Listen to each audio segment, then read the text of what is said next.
D'abord, il y a le 19 d'abord. Vous y serez Jeudi. Oui. Avec les syndicats Oui. en tête de Laurent cortège. Berger Je a sais pas. dit les politiques derrière les syndicats. On se mettra là où il nous laisse de la place. Mais je crois que c'est bien qu'on soit ensemble. Et puis ensuite, il y aura samedi, derrière les jeunes. La tactique à adopter le mouvement insoumis, c'est d'appuyer les initiatives que les autres prennent, les syndicats et les organisations de masse. Mais on le fait dans les jours qui correspondent au public que nous organisons. C'est-à-dire, les syndicats, ils organisent les gros bataillons, c'est les salariés. Et vous savez comme moi qu'un salarié qui fait grève, immédiatement, son action, elle a un impact tout de suite sur le chiffre d'affaires du patron.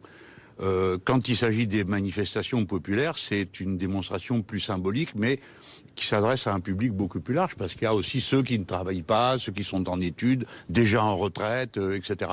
Donc c'est deux types d'interventions, pas tout à fait les mêmes, mais qui se recoupent très largement. Le Front syndical n'avait jamais été aussi uni depuis 12 ans. Comment vous sentez le pays, vous ? Je pense que c'est un atout extraordinaire que cette unité syndicale, et que donc il faut l'encourager de toutes les façons possibles.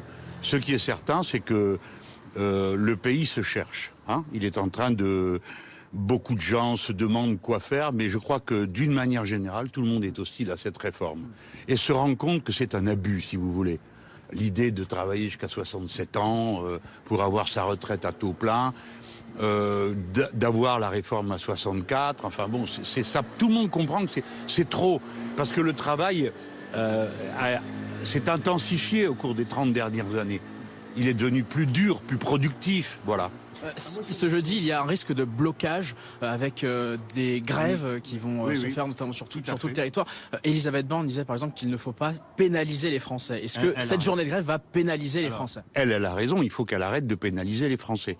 C'est-à-dire que c'est elle qui fiche la pagaille dans le pays et c'est à la beau jeu après de se dire aux gens ils résistent. Oui, on résiste au mauvais traitement. Donc oui, il faut éviter de pénaliser les Français, donc il faut retirer la réforme. Voilà. Sur la démocratie.